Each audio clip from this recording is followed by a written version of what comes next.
जय श्री राम। रामायण सिंधी शायरी में व्याख्या हिंदी में।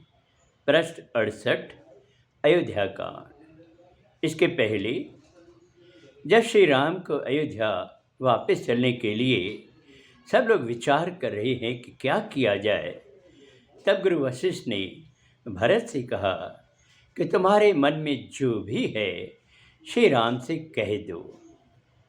अब आगे।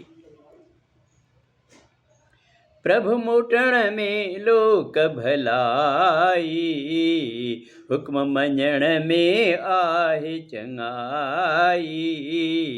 ही उपकारी जगलय आहे, सफल कजो जे प्रभु मन चाहे।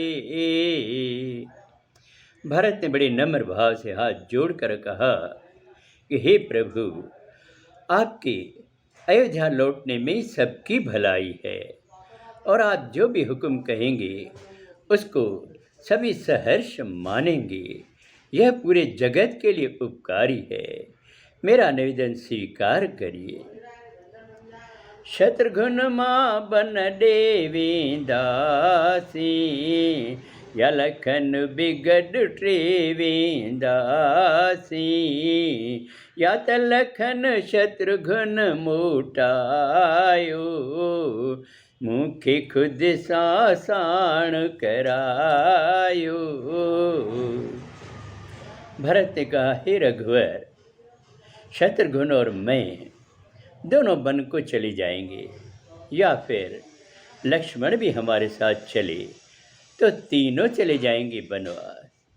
या फिर ये भी हो सकता है कि आप लक्ष्मण और शत्रुघ्न को वापस अयोध्या लौटाएं और मुझे अपने साथ कर लें। जब अवहा जो मन तो चाहे, शीस धर्यों जा आज्ञा आहे।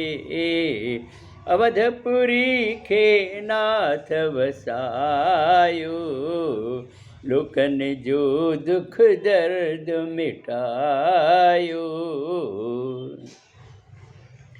जैसे भी आपकी आज्ञा हो और जैसा आपका मन चाहे हमें कहिए, हम आपकी आज्ञा श्रोधार्य करेंगे।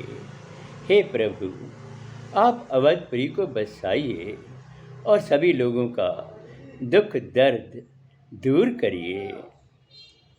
राजा तिलक जी आहे तैयारी, आज्ञा चाह्यो प्रभु उपकारी।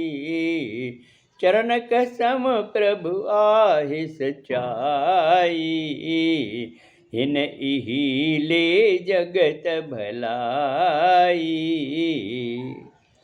हे प्रभु, राज तिलक की पूरी तैयारी है, बस आपकी आज्ञा की प्रतीक्षा है।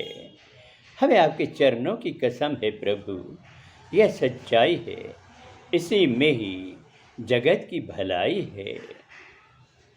माठ कई खुद ई रघुराई, प्रभु चुपते सब सोच समाई।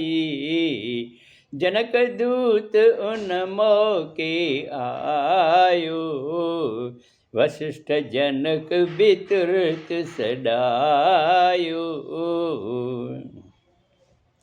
यह सुनकर प्रभु श्री राम ने चुप्पी साध ली। उनको चुप देखकर सभी सोच में पड़ गए। उसी समय राजा जनक का दूत आ गया और उन्हें सूचना दी कि राजा जनक पधारे हैं। तब गुरु वशिष्ठ ने तुरंत ही जनक को लाने के लिए कहा। जनक पधारण जो बुद्धि, मन में जागी प्रीत। राम तुरत ईथो वने, मिलन निभायण रीत। राजा जनक के पधारने का सुनकर श्री राम प्रेम से भर गए और तुरंत ही वहाँ से उठ खड़े हुए और जल्दी ही उनसे मिलने के लिए गए। अब आगे अगले सोमवार को जय श्री राम।